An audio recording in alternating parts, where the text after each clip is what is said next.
Media channel में एक बार फिर से आप सभी का अभिनंदन, आप सभी का स्वागत। आज के इस वीडियो में बात करने वाला हूं हिंदी साहित्य के अंतर्गत द्विवेदी युग के 50 महत्वपूर्ण प्रश्नों को, जो परीक्षा के दृष्टि से बहुत ही महत्वपूर्ण हैं, प्रायः परीक्षाओं में पूछे जाते रहे हैं। जैसा कि आप सभी जानते हैं कि टीजीटी, पीजीटी, जीआईसी, प्रवक्ता, यूजीसी नेट आदि परीक्षाओं में द्विवेदी युग से बहुत सारे प्रश्न पूछे जाते हैं। तो यह वीडियो आपके लिए बहुत ही फायदेमंद होने वाला है। यदि आप अभी तक चैनल को सब्सक्राइब नहीं किए हैं तो चैनल को सब्सक्राइब कर लें, जिससे हमारे द्वारा अपलोड किए गए वीडियो का नोटिफिकेशन आपको जल्द से जल्द मिल जाए। आइए चलते हैं आज के प्रश्नोत्तरी पर। पहला प्रश्न है, द्विवेदी युग में भारतेंदु प्रगेंदु की उपाधि किस कवि को मिली? नाथूराम शर्मा शंकर को, गया प्रसाद शुक्ल स्नेही को, प्रेमघन को, राम नरेश त्रिपाठी को? तो आपका सही उत्तर होगा नाथूराम शर्मा शंकर को भारतेंदु प्रगेंदु की उपाधि दी गई है, नाथूराम शर्मा शंकर को। इसी तरह से अगले प्रश्न पर चलते हैं, किस कवि को राष्ट्र कवि की उपाधि दी गई है? तो राष्ट्र कवि की उपाधि मैथिली शरण गुप्त को, श्रीधर पाठक को, प्रताप नारायण मिश्र को, भारतेंदु हरिश्चंद्र को?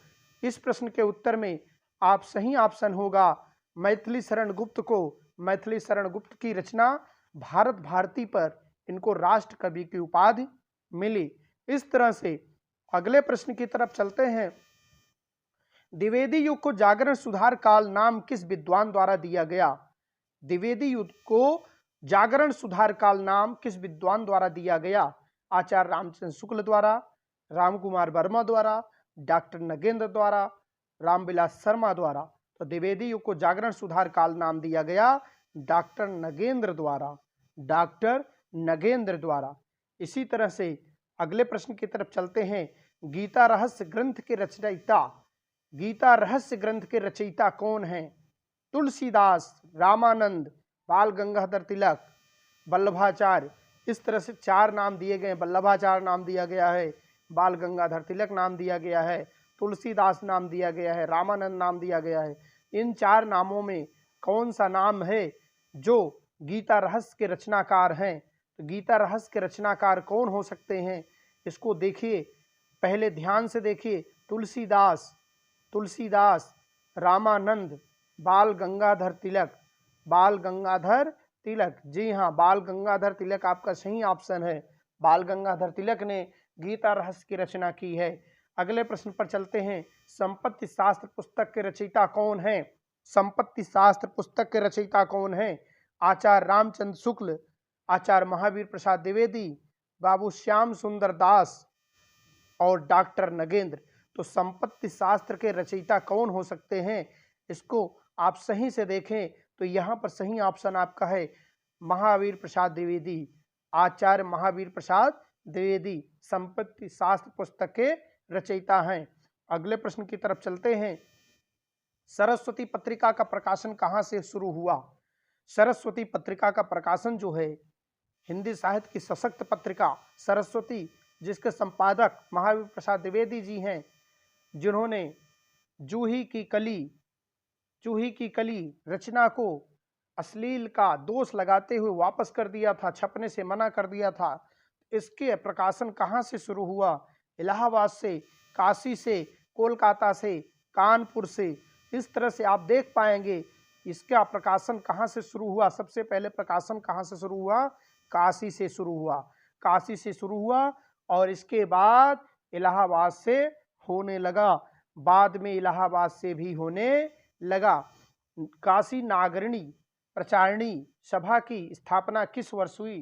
काशी नागरी प्रचारणी सभा की स्थापना 1893 ईस्वी में हुई। 1850 में नहीं, 1900 में नहीं, 1890 में नहीं, 1893 ईस्वी में हुई। अगले प्रश्न की तरफ चलते हैं, कवि और कविता किसका निबंध है? कवि और कविता किसका निबंध है? ध्यान से देखिए, कवि और कविता किसका निबंध है? तो आचार्य रामचंद्र शुक्ल का, महावीर प्रसाद द्विवेदी का, बाबू श्याम सुंदर दास का, राम नरेश त्रिपाठी का। इसमें राम नरेश त्रिपाठी नहीं है, बाबू श्याम सुंदर दास भी नहीं है। इसमें दूसरा ऑप्शन सही है, वह ऑप्शन महावीर प्रसाद द्विवेदी का की रचना है कवि और कविता। इसी तरह से अगले प्रश्न पर चलते हैं। अगला प्रश्न भी है सामने, किस कवि को खड़ी बोली का प्रथम कवि माना जाता है? खड़ी बोली का प्रथम कवि, पश्चिमी हिंदी के अंतर्गत आने वाली 5 बोलियों में खड़ी बोली के प्रथम कवि नाथूराम शर्मा शंकर, श्रीधर पाठक, बालकृष्ण भट्ट, राम नरेश त्रिपाठी। तो खड़ी बोली के प्रथम कवि के रूप में श्रीधर पाठक को माना जाता है। इस तरह से अगले प्रश्न पर चलते हैं। प्रिय प्रवास की भाषा कौन सी है? प्रिय प्रवास, अयोध्या सिंह उपाध्याय की रचना प्रिय प्रवास, जिसमें कृष्ण के वर्तमान रूप का स्वरूप है, बदलते स्वरूप का, कृष्ण और राधा के बदलते स्वरूप का वर्णन किया गया है। तो इसकी रचना किस भाषा में हुई है? तो किस भाषा में पूछा जा रहा है? भोजपुरी, बांगरू, अवधी, खड़ी बोली। तो प्रिय प्रवास जो है द्विवेदी युग में अक्षर रचनाएं खड़ी बोली में रचित हैं। द्विवेदी युग की अक्षर रचनाएं किस में है? खड़ी बोली में, इसलिए यहाँ खड़ी बोली सही ऑप्शन होगा। अगले प्रश्न पर चलते हैं। द्विवेदी युग में भारतेंद्र प्रगेंद्र की उपाधि किस कवि को मिली? भारतेंद्र प्रगेंद्र की उपाधि किस कवि को मिली? जी हाँ, रिपीटेड क्वेश्चन है, एक बार इसका उत्तर आप जान चुके हैं। नाथूराम शर्मा शंकर, नाथूराम शर्मा शंकर को भारतेंद्र प्रगेंद्र कहा गया है। नाथूराम शर्मा शंकर को भारतेंद्र प्रगेंद्र कहा गया है। अगले प्रश्न की बात करते हैं। पद्य पुष्पांजलि के रचनाकार कौन है? मुकुटधर पांडे, गया प्रसाद शुक्ल स्नेही, लोचन प्रसाद पांडे, राम नरेश त्रिपाठी। तो पद्य क्या है? पद्य पुष्पांजलि के रचनाकार कौन है? पद्य पुष्पांजलि के रचनाकार लोचन प्रसाद पांडे जी हैं। लोचन प्रसाद पांडे जी पद्य पुष्पांजलि के रचनाकार माने जाते हैं। अगले प्रश्न की बात करते हैं। बड़ी धूम से टेसू आए, लड़के लाड़ी साथ लगाए, पंक्ति के रचयिता कौन है? यह पंक्ति जो लिखी गई बहुत ही महत्वपूर्ण पंक्ति है, परीक्षाओं में अक्सर पूछी जाती है। तो यह पंक्ति है बाल मुकुंद गुप्त की। यह पंक्ति है बाल मुकुंद गुप्त की। इसी तरह से अगले प्रश्न पर चलते हैं। अगला प्रश्न है, चपल यौवन बाल अचल, अचल में पड़ा सो मचल कर मत साल। इस तरह से मचल कर मत साल, इन पंक्तियों के रचयिता कौन है? इस तरह जो पंक्तियां हैं, यह पंक्ति है, इसके रचयिता कौन है? इसके रचयिता हैं मैथिली शरण गुप्त। इन्होंने अपनी रचना साकेत में इस पंक्ति को कहा है। अपनी रचना साकेत में, कौन सी रचना में? साकेत, साकेत में इसका वर्णन किया है। आगे बढ़ते हैं। जगत है सच्चा तनिक न कच्चा, समझो बच्चा इसका भेद। पंक्ति किसकी है? पंक्ति किसकी है? तो ध्यान से देखेंगे, यह खड़ी बोली में है। अब खड़ी बोली के प्रथम कवि कौन माने जाते हैं? खड़ी बोली के प्रथम कवि माने जाते हैं श्रीधर पाठक। इसके बाद ऑप्शन देखने की जरूरत नहीं है, इस तरह से इसको ऑप्शन भी नहीं देख सकते, श्रीधर पाठक ही सही उत्तर होगा। अगले प्रश्न पर चलते हैं। मैथिली शरण गुप्त किस छंद का प्रयोग अधिकतर करते हैं? मैथिली शरण गुप्त जो है किस छंद का प्रयोग करते हैं? अधिकतर किस छंद का प्रयोग करते हैं? तो गीतिका का, रोला का, मात्रिक का, हरि गीतिका का। इस तरह से 4 छंद नाम दिए गए हैं। हरि गीतिका का मैथिली शरण गुप्त प्रयोग करते हैं। हरि गीतिका का अधिकतर उन्होंने अपने काव्य में प्रयोग किया है। अगले प्रश्न की बात कर लेते हैं। उस महाकाव्य का नाम बताइए जिसमें राधा कृष्ण का युगानुरूप परिवर्तन कर दिया गया है। युग के अनुरूप परिवर्तन कर दिया गया है। अभी आपने इसके बारे में सुना है, वैदेही वनवास नहीं होगा, कृष्णायन नहीं होगा, प्रिय प्रवास और उद्धव शतक। तो यही रचना होगी प्रिय प्रवास, जिसमें खड़ी बोली में इनका वर्णन किया गया है और युग परिवर्तन दिखाया गया है। इस तरह से 17 प्रश्न का उत्तर स सही होगा, प्रिय प्रवास। अगले प्रश्न पर चलते हैं। मैथिली शरण गुप्त के गुरु कौन थे? मैथिली शरण गुप्त द्विवेदी युग के कवि हैं। द्विवेदी युग के कवि मैथिली शरण गुप्त हैं। इनके गुरु का नाम है महावीर प्रसाद द्विवेदी, जिनके नाम पर द्विवेदी युग रखा गया। महावीर प्रसाद द्विवेदी, महावीर प्रसाद द्विवेदी के नाम पर द्विवेदी युग पड़ा। और इस द्विवेदी युग के गुरु जो प्रारंभ करता है वो गुरु हैं किसके? मैथिली शरण गुप्त के। इस तरह से अगले प्रश्न की बात कर लेते हैं। धरती हिलाकर नींद भगा दे, वज्रनाद से व्योम जगा दे, पंक्ति के रचयिता कौन है? ध्यान से देखेंगे। धरती हिलाकर नींद भगा दे, वज्रनाद से व्योम जगा दे पंक्ति के रचयिता कौन हैं? पंक्ति के रचयिता कौन हो सकते हैं?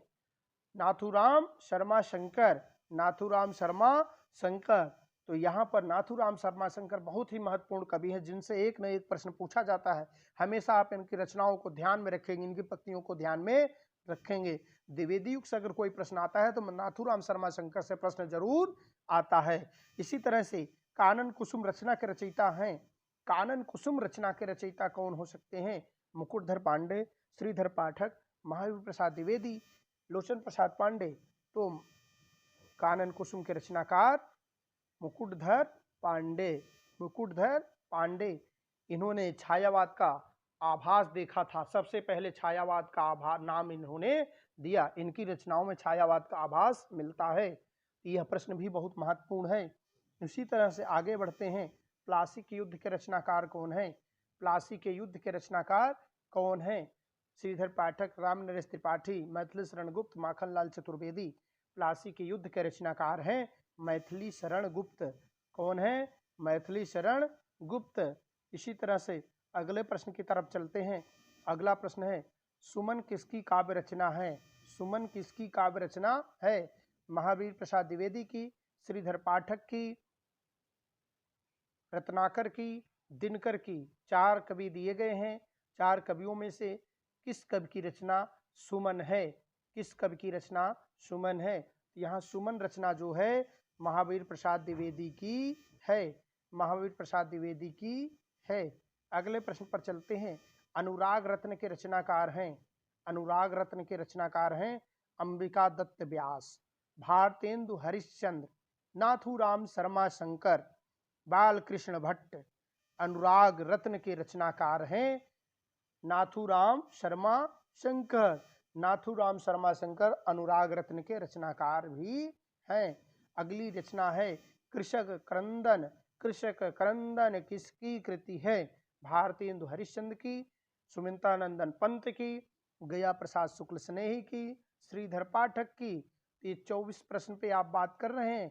24 प्रश्न में आपका सही विकल्प है गया प्रसाद शुक्ल की, गया प्रसाद शुक्ल की। और गया प्रसाद शुक्ल को गया प्रसाद शुक्ल स्नेही के नाम से भी जाना जाता है, स्नेही के नाम से भी जाना जाता है।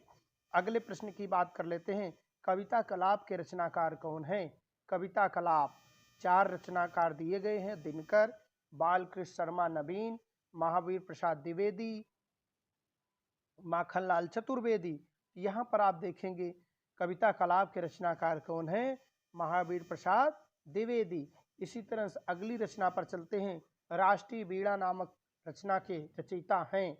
राष्ट्रीय बीड़ा नामक रचना के रचयिता हैं प्रसाद अर्थात जयशंकर प्रसाद, भारतेंदु हरिश्चंद्र, गया प्रसाद शुक्ल स्नेही, गया प्रसाद शुक्ल स्नेही और राय देवी प्रसाद पूर्ण। इस तरह से यहाँ भी आप सही ऑप्शन को सही कर सकते हैं। गया प्रसाद शुक्ल स्नेही की रचना है राष्ट्रीय बीड़ा। इसी तरह से अगले प्रश्न की बात करते हैं। गर्भरंडा रहस्य कृत के रचयिता कौन है? गर्भरंडा रहस्य श्रीधर पाठक, नाथूराम शर्मा शंकर, श्याम नारायण पांडे, जगन्नाथ दास रत्नाकर। जगन्नाथ दास रत्नाकर, ये 4 नाम दिए गए हैं, जिनमें सही नाम होगा, सही नाम आपका होगा नाथूराम शर्मा शंकर, नाथूराम शर्मा शंकर। इस तरह से अगले प्रश्न पर चलते हैं। काव्य मंजूषा, काव्य मंजूषा के रचनाकार कौन हैं? काव्य मंजूषा के रचनाकार कौन हैं? मुकुटधर पांडे, सोहनलाल द्विवेदी, महावीर प्रसाद द्विवेदी, जगन्नाथ दास रत्नाकर, जगन्नाथ दास रत्नाकर। इस तरह से 4 नाम दिए गए हैं, इनमें से सही ऑप्शन है महावीर प्रसाद द्विवेदी, महावीर प्रसाद द्विवेदी। अगले प्रश्न की बात कर लेते हैं। पद्य पुष्पांजलि के रचनाकार हैं। पद्य पुष्पांजलि यह बहुत ही प्रसिद्ध रचना है, इसको आप ध्यान से देखेंगे। लोचन प्रसाद पांडे, शिवमंगल सिंह सुमन, श्रीकांत वर्मा, जगदीश चंद्र गुप्त। इसके सही ऑप्शन होंगे लोचन प्रसाद पांडे, लोचन प्रसाद पांडे। अगली रचना पर चलते हैं। राष्ट्र भारती किसकी रचना है? राष्ट्र भारती किसकी रचना है? रामचरित उपाध्याय की, माखनलाल चतुर्वेदी की, सोहनलाल द्विवेदी की, मैथिली शरण गुप्त की। तो इसमें आप देखेंगे सही ऑप्शन है रामचरित उपाध्याय की रचना है राष्ट्र भारती। अगले प्रश्न पर चलते हैं।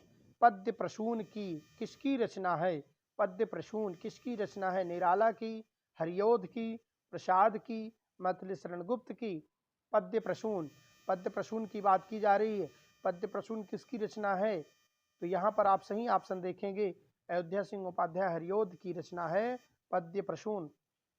इसी तरह से अगले प्रश्न पर चलते हैं। पथिक नामक रचना किसकी है? पथिक नामक रचना किसकी है? हरियोध की, अयोध्या सिंह उपाध्याय हरियोध की, मैथिली शरण गुप्त की, राम नरेश त्रिपाठी की, बालकृष्ण शर्मा नवीन की? ये 4 ऑप्शन दिए गए हैं। 4 ऑप्शन में सबसे सही ऑप्शन होगा राम नरेश त्रिपाठी की पथिक। मानसी, मिलन और पथिक, मानसी, मिलन और पथिक इनकी रचनाएं हैं। इसी तरह से अगले प्रश्न पर चलते हैं। हिम किरीटनी के रचनाकार कौन है? हिम किरीटनी के रचनाकार कौन है?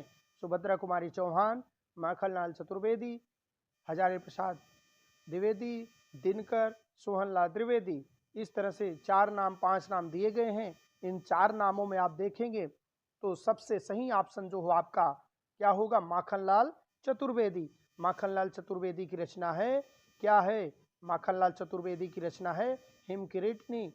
इसी तरह से बसंत वियोग के रचयिता कौन है? बसंत वियोग जो बहुत ही पूछी जाती है, बसंत वियोग के रचनाकार कौन है? राय देवी प्रसाद पूर्ण, रामचरित उपाध्याय, हरियोध, श्रीधर पाठक? इसके सही ऑप्शन है राय देवी प्रसाद पूर्ण। हिम तरंगिनी के रचनाकार कौन है? हिम तरंगिनी के रचनाकार कौन है? किसकी रचना है? राधा कृष्ण दास, नाथूराम शर्मा शंकर, माखनलाल चतुर्वेदी, महावीर प्रसाद द्विवेदी? इस तरह से इसमें भी 4 ऑप्शन दिए गए हैं। 4 ऑप्शन दिए गए हैं। सही ऑप्शन होगा माखनलाल चतुर्वेदी। माखनलाल चतुर्वेदी, माखनलाल चतुर्वेदी हिम तरंगिनी के रचनाकार हैं। इसी तरह से अगले प्रश्न पर चलते हैं। स्वप्न किसकी कृति है? स्वप्न किसकी कृति है? ध्यान से देखेंगे। स्वप्न किसकी कृति है? राम नरेश त्रिपाठी, सोहनलाल द्विवेदी, श्याम नारायण पांडे, श्रीधर पाठक? तो राम नरेश त्रिपाठी की कृति है स्वप्न। स्वप्न, मानसी, मिलन और पथिक। स्वप्न, मानसी, मिलन और पथिक। इसी तरह से वैदेही वनवास किसकी रचना है? वैदेही वनवास किसकी रचना है? सोहनलाल द्विवेदी की, अयोध्या सिंह उपाध्याय हरियोध की, सुभद्रा कुमारी चौहान की, दिनकर की? तो यहाँ है वैदेही वनवास। वैदेही वनवास, प्रिय प्रवास दोनों किसकी रचना है? अयोध्या सिंह उपाध्याय हरियोध की। अयोध्या सिंह उपाध्याय हरियोध की। इसी तरह से अगले प्रश्न पर चलते हैं। समर्पण और माता रचनाएं किसकी हैं? समर्पण और माता रचनाएं किसकी हैं? माखनलाल चतुर्वेदी की, बालकृष्ण शर्मा नवीन की, भारतेंदु हरिश्चंद्र की, अयोध्या सिंह उपाध्याय हरियोध की? तो इसमें भी आपका सही ऑप्शन होगा समर्पण और माता माखनलाल चतुर्वेदी की रचना है। माखनलाल चतुर्वेदी की रचना है। अगले प्रश्न पर चलते हैं। मौर्य विजय नामक रचना के रचयिता कौन है? मौर्य विजय, सियाराम शरण गुप्त, सियाराम शरण गुप्त, प्रेम घन, प्रेम घन? अगला प्रश्न है मैथिली शरण गुप्त, अगला है महावीर प्रसाद द्विवेदी। इसमें भी आप सही ऑप्शन देख सकते हैं। सही ऑप्शन है सियाराम शरण गुप्त। सियाराम शरण गुप्त क्या है? सियाराम शरण गुप्त क्या है? सियाराम शरण गुप्त मौर्य विजय नामक रचना के रचयिता हैं, रचनाकार हैं सियाराम शरण गुप्त। अगले प्रश्न की बात करते हैं। अगला प्रश्न है त्रिधारा के रचनाकार हैं सुभद्रा कुमारी चौहान, सोहनलाल द्विवेदी, जगन्नाथ दास रत्नाकर, दिनकर? किसके? त्रिधारा। त्रिधारा के रचनाकार हैं सुभद्रा कुमारी चौहान। सुभद्रा कुमारी चौहान त्रिधारा के रचनाकार हैं। रेणुका, रेणुका नामक कृति किसकी है? रेणुका किसकी कृति है? रेणुका दिनकर की कृति है। रेणुका किसकी कृति है? दिनकर की। अगले प्रश्न पर चलते हैं। महावीर प्रसाद द्विवेदी किस छद्म नाम से अपनी रचनाएं सरस्वती में छापते थे? किस उपनाम से, अर्थात किस उपनाम से छापते थे? त्रिशूल से, भुजंग भूषण भट्टाचार्य नाम से, हनुमान नाम से, अनामदास नाम से? तो महावीर प्रसाद द्विवेदी भुजंग भूषण भट्टाचार्य छद्म नाम से अपनी कविताएं या अपनी रचनाएं सरस्वती में छापते थे। अगले प्रश्न की बात करते हैं। कुरुक्षेत्र किसकी रचना है? हरियोध की, रामधारी सिंह दिनकर की, मैथिली शरण गुप्त की, सोहनलाल द्विवेदी की?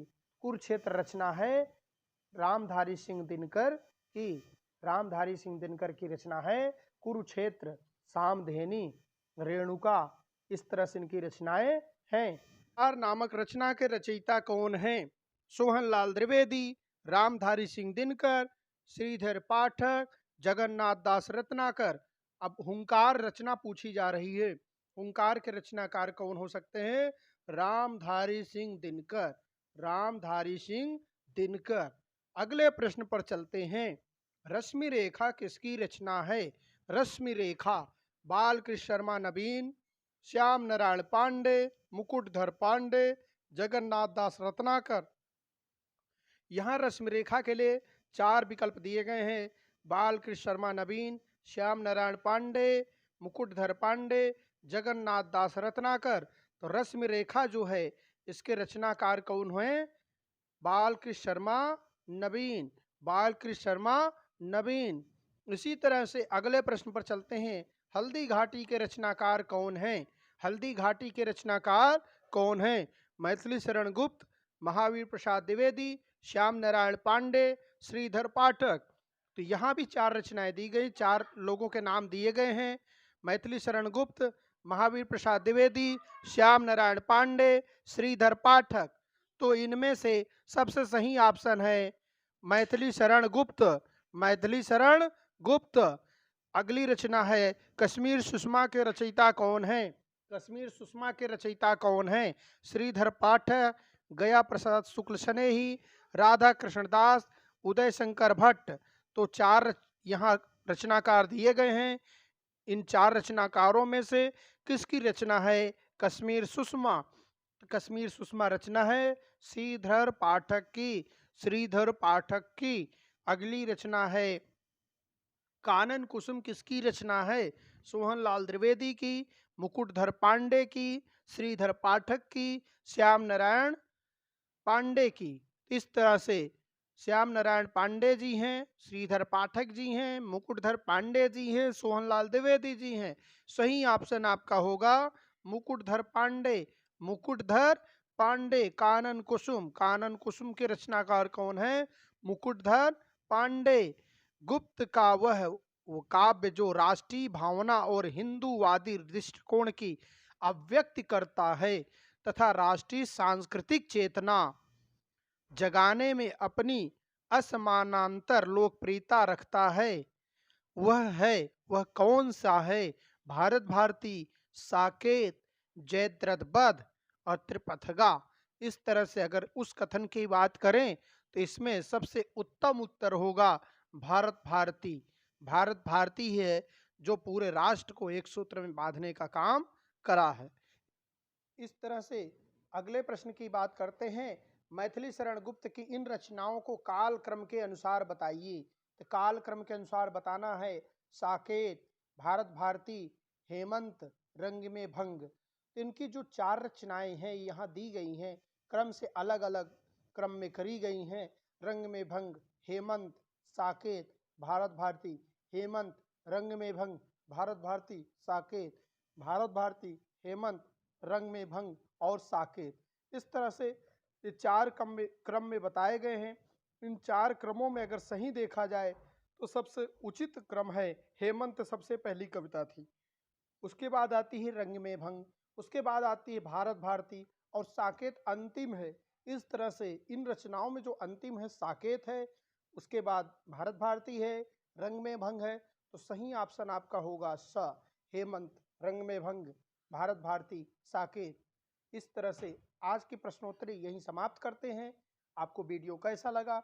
वीडियो अच्छा लगा हो तो दोस्तों में शेयर करें, सब्सक्राइब करें, लाइक करें। वीडियो में मेरे साथ बने रहने के लिए आप सबका बहुत बहुत धन्यवाद। जय हिंद, जय भारत।